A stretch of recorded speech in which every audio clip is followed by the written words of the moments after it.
دوستو، بزرگوں اور بھائیوں، ہم مسلمان ہیں۔ اللہ تبارک و تعالیٰ نے جو دین برحق ہمیں عطا فرمایا ہے، وہ دین ہماری تمام ضروریات کو پورا کرتا ہے۔ ہمیں یہ حکم دیا گیا ہے کہ ہم اللہ سے جب بھی مانگیں دنیا اور آخرت کی بھلائی مانگیں۔ ہمارے ہاں چونکہ ایک بڑا طبقہ ایسا ہوتا ہے الا ماشاء اللہ جس کو دنیاوی ضروریات پوری طرح گھیر لیتی ہیں اور دنیا داری کے مسائل ذہن پر، دل پر پوری طرح حاوی ہو جاتے ہیں۔ ہر وقت تصور یہی رہتا ہے کہ کسی طریقے سے میری دنیا داری مضبوط ہو جائے، میری دنیا داری مکمل ہو جائے، میرے روزمرہ کے کام پختہ ہو جائیں۔ اس کا لازمی نتیجہ یہ نکلتا ہے کہ انسان دینی کاموں کو بھی معاذ اللہ دنیا کے لیے کرنا شروع کر دیتا ہے۔ کعبۃ اللہ میں جا کر بھی، بیت اللہ شریف کا طواف کر کے بھی، حجر اسود کے بوسے کے بعد بھی، مقام ابراہیم پر نفل پڑھنے کے بعد بھی، حتیٰ کہ نبی اکرم صلی اللہ علیہ وسلم کی بارگاہ عالی مرتبت کی حاضری کے دوران بھی الا ماشاء اللہ لوگ دنیا ہی مانگتے رہتے ہیں۔ میرا فلانا کام ہو جائے، میرے بچوں کے معاملات سنور جائیں، فلاں کا مستقبل بہتر ہو جائے۔ دنیا کی خیر اللہ سے مانگنا برا نہیں، لیکن صرف دنیا ہی مانگنا اور اپنی آخرت کو فراموش کر دینا۔ اللہ فرماتے ہیں والآخرۃ خیر وابقیٰ، آخرت تمہارے لیے بہتر بھی ہے اور ہمیشہ باقی رہنے والی بھی ہے۔ قرآن مجید نے سورہ بقرہ کے اندر قریش مکہ کی اس عادت کا ذکر کیا ہے۔ فرمایا جب وہ حج کرتے تو ان کا طریقہ یہ تھا کہ وَمِنَ النَّاسِ مَن يَقُولُ رَبَّنَا آتِنَا فِي الدُّنْيَا، ان میں سے کچھ لوگ یہ کہا کرتے تھے کہ یا اللہ ہمیں دنیا عطا کر دے، ہمیں دنیا دے دے۔ رب فرماتا ہے وَمَا لَهُ فِي الْآخِرَةِ مِنْ خَلَاقٍ، ان لوگوں کا آخرت میں کوئی حصہ نہیں۔ مانگی بھی ہے تو صرف دنیا، حج کر کے بھی دنیا، اللہ کے گھر جا کے بھی دنیا، شیخ کا بیعت ہو کے بھی دنیا، دینی محفل سے مراد بھی یہ، دینی اجتماعات کر کے بھی، دینی مدارس قائم کر کے بھی، خانقاہ کا مسجد کا ماحول بنا کے بھی، اس سے بھی مطالبہ فقط دنیا کا۔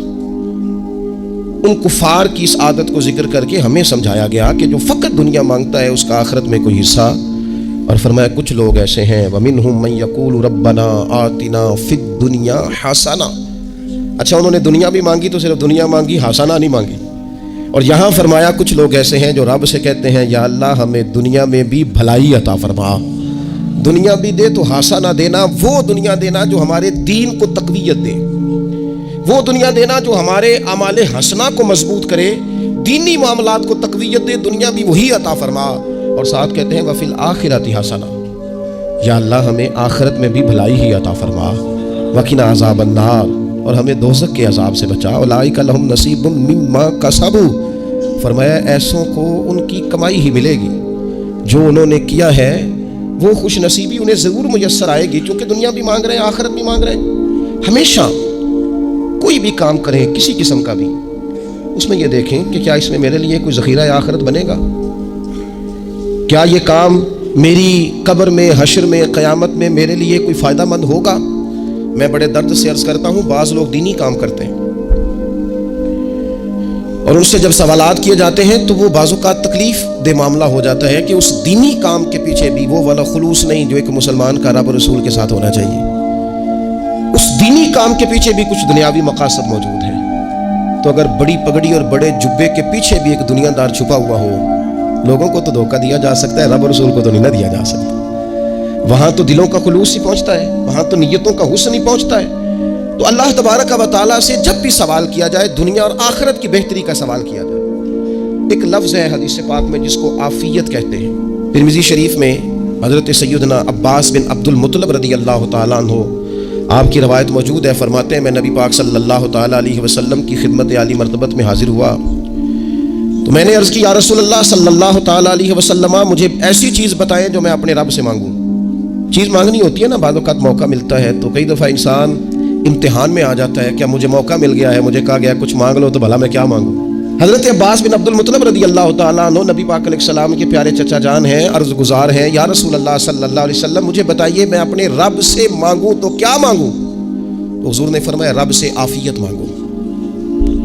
کہتے میں کچھ دن رکا، کچھ دنوں کے بعد پھر حاضر بارگاہ ہوا اور عرض کی یا رسول اللہ صلی اللہ تعالیٰ علیہ وسلم مجھے بتائیے میں اپنے مالک سے مانگوں تو کیا مانگوں؟ تو حضور نے پھر فرمایا اللہ سے مانگنا تو عافیت مانگنا۔ بزرگ فرماتے ہیں یہ عافیت کیا ہے؟ عافیت یہ ہے کہ یا اللہ ظاہری پریشانیاں، باطنی پریشانیاں، اے اللہ ظاہر کے میل کچیل بھی دور ہو جائیں، باطن کے بھی دور ہو جائیں، اے اللہ ہر معاملے میں، ہر آزمائش میں، ہر دکھ میں ہمیں تیری پناہ نصیب ہو جائے. یہ عافیت ہے. اور صوفیاء کرام فرماتے ہیں عافیت سے بڑی نعمت کوئی نہیں اگر کسی کو میسر آئے تو، عافیت سے بڑا حسن کوئی نہیں اگر کسی شخص کو یہ نصیب ہو جائے. اور ایک اللہ والے نے تو ایک اور بڑا خوبصورت ترجمہ یہاں کیا ہے، وہ کہتے ہیں عافیت کا مطلب ہے دل کا قرار، عافیت کا مطلب ہے باطن کا سکون، عافیت کا مطلب ہے انسان کے مزاج کا حوصلہ، ٹھنڈک، بردباری. اس بندے کو عافیت نصیب ہو جاتی ہے، گویا اللہ اسے سکون کی دولت عطا فرما دیتا ہے. تھوڑے پیسوں میں بھی سکون، بغیر شہرت کے بھی سکون، کوئی بات مان لے تب بھی سکون، کوئی دھتکار دے پھر بھی سکون، لوگوں کی گڈ بک میں ہو پھر بھی سکون. اور اگر لوگ سارے مخالفت میں آ جائیں تو کہ اللہ نے عافیت دی ہے پھر بھی سکون. اللہ تعالیٰ نے ان لوگوں کو قرار کی دولت، اللہ سے عافیت مانگی جائے. اس میں دنیا کی بھی بھلائی شامل ہے، آخرت کی بھی بھلائی شامل. نبی اکرم صلی اللہ تعالیٰ علیہ وسلم توجہ دلاتے ہیں کہ اللہ سے تم عافیت مانگو، ہمارا نبی. کیونکہ سب سے بڑا مسئلہ روحانی تربیت کا ہے. ہمارے ہاں باتیں ڈھیر سارے لوگوں کو آتی ہیں اور بہت زیادہ آتی ہیں. منصوبہ بندی کرنا، پلاننگ کرنا، اپنے معاملات کو خود سے کیسے لے کے چلنا ہے، کیسے ٹھیک کرنا ہے، اپنے حق میں دنیا کو کس طرح قائل کرنا ہے، یہ ڈھیر سارے لوگوں کو آتا ہے. اور اپنے حق میں دلائل کس طرح قائم کرنے ہیں، اس میں بہت سارے لوگ خود کفیل ہوتے ہیں، انہیں کسی سے مشاورت کی بھی ضرورت نہیں ہوتی. لیکن اللہ کی بارگاہ سے اپنا رشتہ کیسے جوڑنا ہے، مالک سے کرم کا سوالی کس طرح کر کے ہونا ہے، اللہ سے عافیت کا سوال کیسے کرنا ہے، یہ چونکہ روحانی تربیت میں ہمارا مزاج نہیں ہوتا، لہذا ہم اس طرف جاتے نہیں. ہم وہ اپنی مرضی کی چیزیں، یعنی وظیفہ پوچھ کے گئے ایک صاحب، کچھ عرصے کے بعد آئے ہیں تو آ کے کہتے ہیں مولانا صاحب، پیر صاحب یا قاری صاحب یا فلاں صاحب، کسی سے بھی پوچھ کے گئے جس کو نیک آدمی جانا، پھر لوٹ کر آ کے کہتے ہیں کہ آپ نے وظیفہ بتایا تھا پر کام کوئی نہیں ہوا. تو میں تو صاف کہتا ہوں اور کھلے دل سے کہتا ہوں کہ بھائی وظیفہ آپ کو بتایا تھا کہ اللہ کی رحمت متوجہ ہوگی، خدا کی رحمت کو آواز دینے کے لیے وظیفہ دیا تھا. کوئی بھی وظیفہ رب کو مجبور تو نہیں نہ کر سکتا معاذ. اور وظائف کس لیے پڑھے جاتے ہیں کہ جلدی سے معاملات ٹھیک ہو جائیں، میرے حق میں چیزیں بہتر ہو جائیں، تو اللہ کی رضا کے لیے پڑھے جاتے. تو وظائف کو، عبادات کو، نوافل کو، تلاوت کو، درود پاک کو تو رضا الہی کا ذریعہ بنانا چاہیے. لیکن ہم چونکہ ایک پورا الجھاؤ رکھتے ہیں اپنی دنیا داری کے معاملات سیدھے کرنے میں، ایک پورا خیر رکھتے ہیں. وہ لوگ ملتے رہتے ہیں مختلف بزرگوں کی نسبت کے تعلق سے، تو بعض جگہوں پہ بعض لوگ بڑے تیز ہوتے ہیں، یعنی ان سے آپ کی ملاقات ہوتی ہے تو بندے کو محسوس ہوتا ہے کہ یار اسے تو پہلے ہی ساری باتوں کا پتہ ہے. اور کئی دفعہ ان سے ملنے کے بعد احساس ہوتا ہے کہ یار اس سے تو تھوڑا سیکھ ہی لیتے تو بہتر تھا، یہ تو بات بڑی آگے نکل گئی. سارا پتہ ہوتا ہے، باشعور ہوتے ہیں، لیکن ڈر آتا ہے اللہ سے. اتنا باشعور آدمی، سمجھدار، پنچایت، پریا، لوگ، دین، دنیا سارا پتہ ہے، نماز کا ٹائم آ گیا تو وہ چھپتا پھرتا ہے. اس کی طبیعت پر بوجھ بن رہا ہے معاذ اللہ اللہ کے حضور حاضر ہونا. اسے خیر کا کام کرنا پڑ رہا ہے تو وہ ادھر ادھر نکلتا جا رہا ہے. تو سوال یہ ہے کہ پھر یہ شعور کا کیا مطلب رکھا ہوا ہے ہم نے؟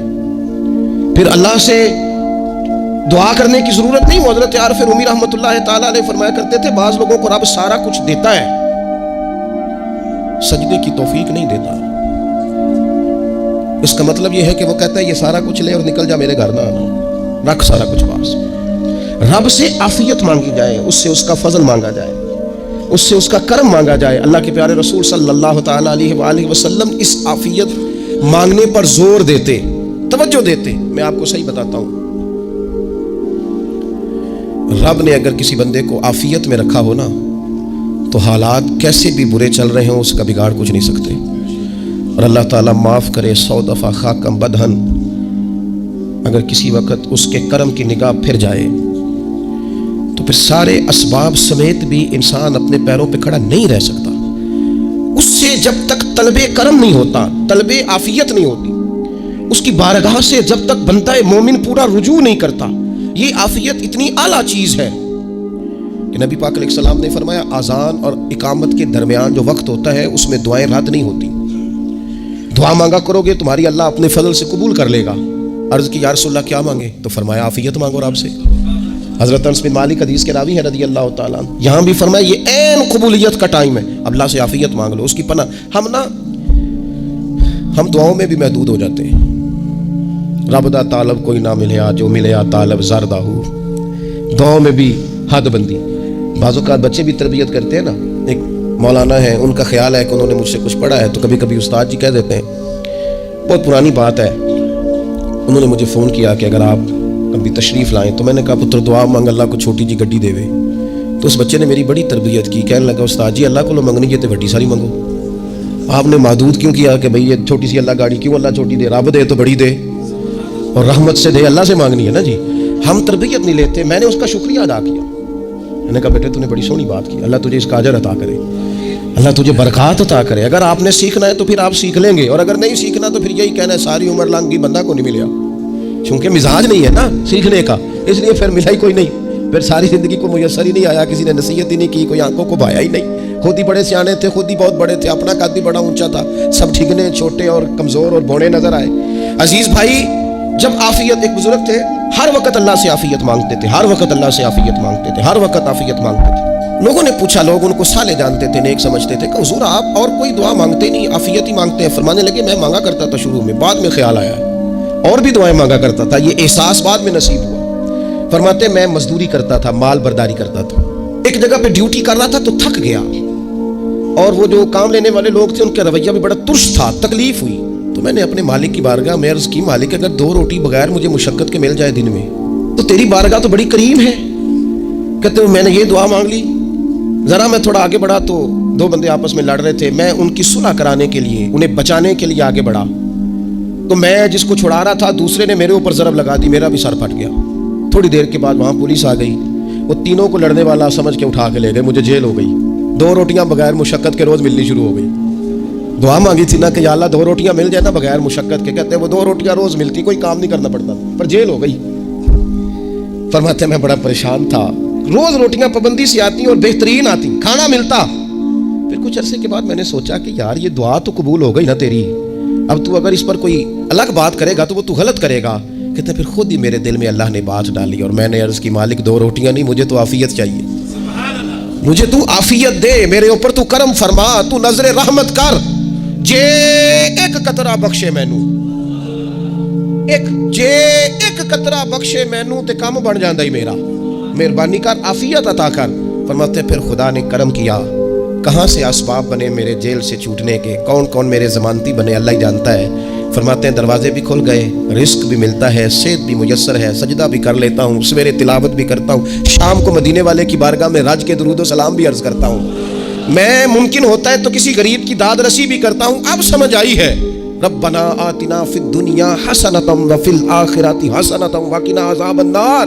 اب سمجھ آئی ہے رب سے جب بھی مانگنا ہے عافیت ہی مانگنی ہے، اس سے کرم مانگ۔ ہم نے محدود دعائیں رکھی ہوئی ہیں، محدود، وہ جی فلانا کام میرا ہو جائے تو بھئی وہ ایک ہو گیا، اس کے بعد پھر نئی ٹینشن بن جائے گی، نہیں میں جی بچوں کی شادی کر لوں جی پھر میں فارغ ہوں۔ آپ شادی کر کے دیکھیں لاگے پتہ جائے گا کیسے فارغ ہوتے ہیں۔ آپ یہاں رکتے کیوں ہیں؟ آپ خدا سے عافیت کیوں نہیں طلب کرتے؟ اس کی بارگاہ سے وہ کیوں نہیں مانگتے کہ جو ایک قطرہ ملے تو دنیا اور آخرت کے سارے کام ہو جائے؟ اس سے اس کی رحمت کا سوال کرے، اس سے اس کے کرم کا سوال کرے۔ اللہ کی بارگاہ میں بھی حاضر ہونا اور جچی تلی اور جناب ناپ تول کر اور محدود چیزوں کا سوال کرنا، مالک سے مانگے، اور وہ جب دیتا ہے تو دیتا بھی بے حساب ہی ہے، وہ جب عطا کرتا ہے تو کرم کے دروازے کھول کے عطا کرتا ہے، ورنہ تو ایک الجھن سے انسان نکلتا ہے دوسری میں الجھ جاتا ہے، ایک گتھی کو سلجھاتا ہے۔ پھر اقبال رو پڑے تھے، کہنے لگے میں عقل کی گتھیاں سلجھا چکا ہوں، یا رب مجھے صاحب جنوں کر دے، اللہ یہ بڑا میں نے ہیر پھیر دیکھ لیا، مجھے دیوانہ بنا، اب مجھے جنون ہو، اب میں کسی کے لیے رویا کروں، اب میں کسی کی یاد میں تڑپا کروں، اب میں رات کسی کے لیے میری آنکھیں بیدار رہیں، یہ بڑی ہو گئی دنیا داری، عقل کی گتھی حالانکہ نہیں سلجھتی، اور اقبال کہتے ہیں عقل کی گتھیاں سلجھا چکا ہوں، یا رب مجھے صاحب جنوں کر دے۔ اور پھر کہنے لگے بجھی عشق کی آگ اندھیر ہے، اب یہ مسلمان نہیں یہ خاک کا ڈھیر ہے، تو مٹی بن کے رہ گیا، کیا کہاں اپنی ساری توجہات کا قبلہ کس چیز کو؟ میرے عزیزو اللہ سے عافیت۔ نبی پاک علیہ الصلوۃ والسلام نے ایک شخص سے پوچھا کیا دعا مانگ رہے ہو؟ تو اس نے کہا یا رسول اللہ میں اللہ کی بارگاہ میں صبر کا سوال کر رہا ہوں۔ تو حضور فرمانے لگے صبر تو مصیبت پر ہوتا ہے۔ یا رسول اللہ پھر کیا مانگوں؟ آپ ان جملوں اور لفظوں کی گہرائی کو سمجھیں، صبر کے لیے تو پہلے مصیبت آئے گی، پھر صبر آئے گا، تو یا رسول اللہ کیا مانگوں؟ فرمایا تو رب سے عافیت مانگ۔ مانا کیا ہے؟ مصیبت آئے کیوں؟ اللہ تجھے اپنی حفاظت کے حصار میں لے لے، وہ وقت ہی کیوں آئے کہ جب تیری طبیعت الجھ جائے، جب تو پریشان ہو جائے، جب تو تو اللہ سے عافیت مانگنا۔ جب تو عافیت مانگے گا تو اگر کبھی مشکل آئے گی بھی نا تو خدا پھر اپنے فضل سے مشکل سے نکلنے میں رستہ بھی بڑی جلدی عطا فرمائے گا اور تیرے اوپر فضل فرمائے گا۔ اگر عافیت، یہ جو ہم نبی پاک کی امت ہے نا، تو یہ ہمارے گرد اللہ کے فضل اور اس کی رحمت کا حصار ہے، یہ حصار ہے ہمارے گرد۔ وہ درویش نے کہا تھا نا کہ کروں شکر کتنا اور کروں فخر کتنا کہ تیرے کرم نے مجھے فائز المرام کیا۔ دیکھو بنا کے سید عالم کا امتی مجھ کو گناہ سے پہلے ہی بخشش کا انتظام کیا۔ ابھی میں نے غلطی کی نہیں لیکن مجھے حضور کا غلام بنا دیا، بخشش کا بندوبست پہلے ہو گیا۔ اپنے مالک سے بیمار بھی اس سے عافیت مانگے، مقروض بھی اس سے عافیت مانگے، بے اولاد بھی اس سے عافیت ہی مانگے، صاحب اولاد بھی اس سے عافیت ہی مانگے، جو دولت کے غصول کے رزق حلال کے خواہش مند ہے وہ بھی اس سے عافیت مانگے، اور جن کی جھولی اس نے بھر دی ہے وہ بھی اپنے رب سے عافیت ہی مانگے۔ مالک سے جب سوال کرے، ایک بزرگ تھے انہوں نے تو اپنی انگوٹھی میں لکھوا لیا تھا کہ یا اللہ مجھے عافیت عطا فرما، مگر جب بھی دیکھتا ہوں یاد آ جاتا ہے کہ اللہ سے عافیت مانگنی اپنے مالک کی بارگاہ کے اندر۔ دیکھو میں نے دیکھا ہے، وہ کسی نے کہا تھا کہ تیری خواہش ہے کہ وہ تیری آرزو کرے پوری اور میری خواہش ہے کہ تیری آرزو بدل جائے۔ کچھ لوگ ایسی خواہشات بھی لے کے آتے ہیں کہ جو پوری نہ ہو تو بہتر ہوتا ہے، اس لیے آپ کو پتہ ہے موت مانگنا جائز نہیں دین میں۔ مصائب سے گھبرا کر، مشکلات سے گھبرا کر، زندگی کے مد و جزر سے پریشان ہو کر موت کا سوال کرنا جائز نہیں۔ اس طرح جائز ہے، ان لفظوں کے ساتھ دعا کر سکتا ہے کہ یا اللہ جب تک میری زندگی بہتر ہے مجھے زندہ رکھ، اور جب میرا دنیا سے جانا بہتر ہے پھر تو مجھے اپنی بارگاہ میں بلا لے۔ یہ بھی کیا ہے؟ یہ بھی عافیت کا سوال ہے کہ یا اللہ رکھ بھی تب تک جب تک رہنا بہتر ہے۔ نبی پاک نے بھی ارذل العمر ہونے سے پناہ مانگی۔ ہمارا یہ مزاج بن گیا ہے کہ ہم اپنے حق میں ایسی چیزوں کا سوال کر رہے ہوتے ہیں جو کئی دفعہ ہمیں مل جائیں تو ہمارا نقصان کریں۔ قرآن حکیم ایک جگہ پہ اللہ کریم نے فرمایا ہے کہ اگر سب لوگوں کو مال دے دوں تو بغاوت کریں، فساد ہو جائے۔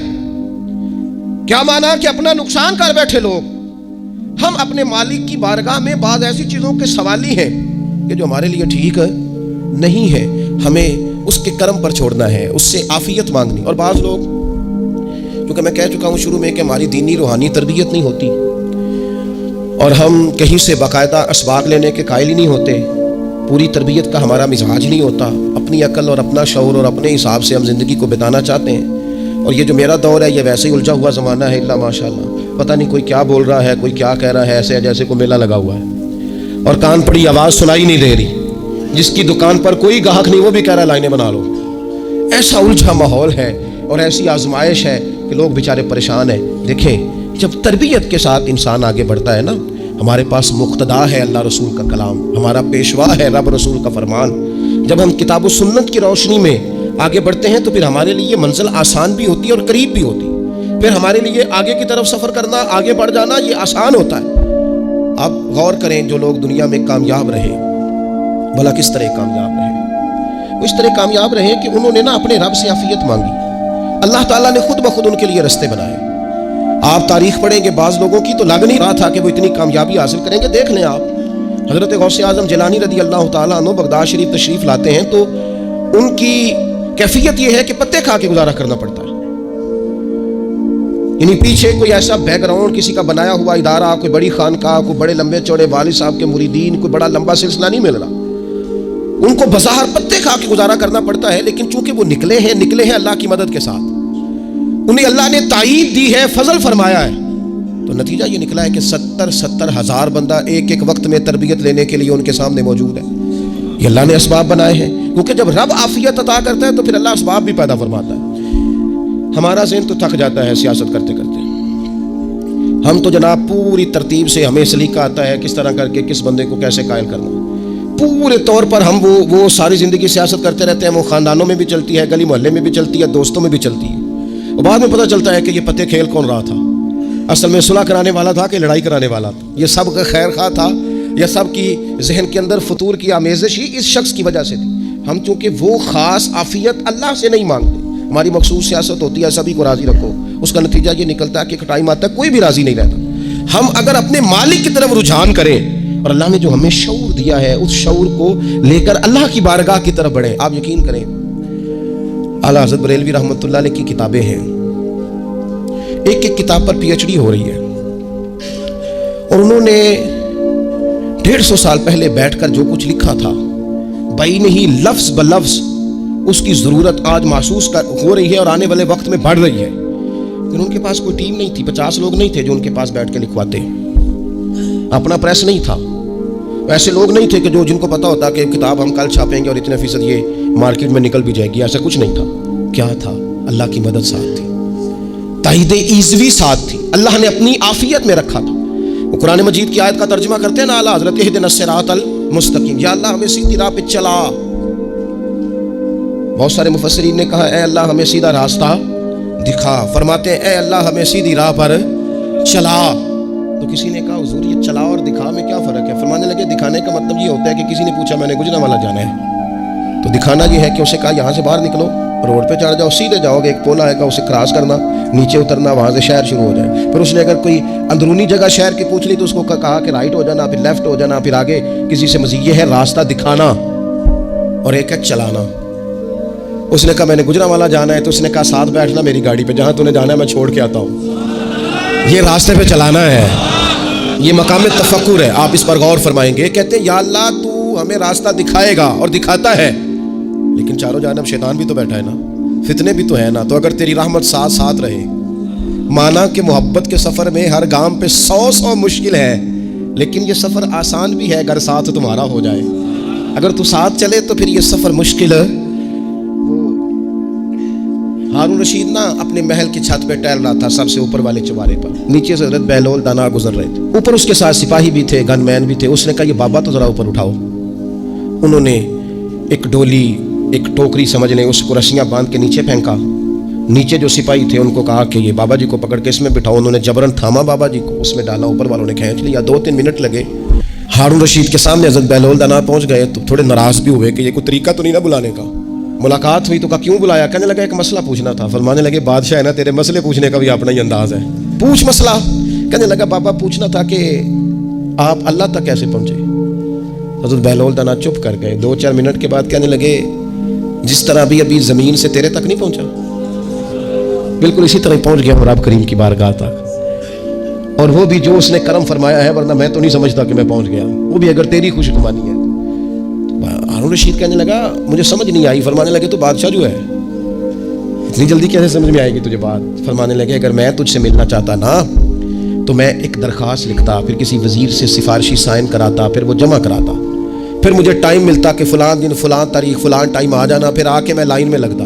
پھر بھی تو بادشاہ ہے، تیرا موڈ بنتا ملنے کا کہ نہ بنتا؟ جب میں چاہتا تو پتہ نہیں کتنا ٹائم لگ جاتا، جب تو نے چاہا ہے نا تو 1 منٹ بھی نہیں لگا۔ فرمانے لگے میں نے دعویٰ ہی نہیں کیا کہ میں جد و جہد کر کے پہنچوں گا، میں نے تو رب کی بارگاہ میں عاجزی کی ہے، پھر رب نے ہی کرم فرمایا ہے، اسی نے مہربانی کی ہے۔ مانا کہ محبت کے سفر میں ہر گام پہ 100 مشکل ہے، لیکن یہ سفر آسان بھی ہے اگر ساتھ تمہارا ہو جائے۔ اس کے کرم کا ساتھ رہا ہے، اس سے عافیت مانگی ہے، اپنے آپ کو اس کے سپرد کیا ہے تو اس نے کرم کر دیا۔ جب تک یہ مزاج نہیں ہم بناتے کہ مالک سے عافیت کا سوال کریں، اپنے آپ کو اپنے رب کے حوالے کر دیں، اس کی رحمتوں کے سپرد کر دیں، اتنی دیر تک زندگی میں ٹھہراؤ نہیں آتا، قرار نہیں آتا۔ مشکات میں موجود ہے، اللہ کے پیارے رسول صلی اللہ تعالیٰ علیہ وسلم تیمارداری کے لیے گئے تو صحابہ کرام فرماتے ہیں وہ بندہ نا اتنا پتلا نحیف اور لاغر ہو گیا تھا جس طرح چڑیا کا بچہ ہوتا ہے، کمزوری ذوفتاری تھا۔ تو محبوب کریم نے اسے دیکھا تو بڑے کریمانہ انداز میں کریم فرمانے لگے تو کوئی دعا نہیں مانگتا، تو عافیت نہیں مانگتا اللہ سے؟ عرض کی یا رسول اللہ صلی اللہ تعالیٰ علیہ وسلم، میں نے اپنے رب کی بارگاہ میں عرض کی ہے مالک قیامت کا عذاب بڑا سخت ہے، میں نہیں برداشت کر سکتا، تو نے اگر مجھے کوئی سزا دینی ہے تو یہیں دے لے، قیامت کو نہ دینا۔ تو کہتے ہیں محبوب فرمانے لگے سبحان اللہ، او خدا کے بندے تو رب کی سزا دنیا میں بھی نہیں سہ سکتا، اللہ سے یہ بھی سوال نہ کر، تو رب سے کہہ ربنا آتنا فی الدنیا حسنۃ وفی الآخرۃ حسنۃ وقنا عذاب النار، تو رب سے دنیا میں بھی حسنہ مانگ، بھلائی مانگ، تو آخرت کے لیے بھی بھلائی مانگ، تو اس سے عافیت کا سوال کر۔ تو نے یہ سوال کیوں کیا؟ عرض کی یا رسول اللہ کرم ہو گیا ہے، مجھے سمجھ آ گئی، اب میں اسی طرح ہی کروں گا۔ عزیز دوستو ہم کہاں سہ سکتے ہیں؟ ہم دنیا میں رب کی سزا ہم نہیں سہ سکتے، ہم کمزور ہیں۔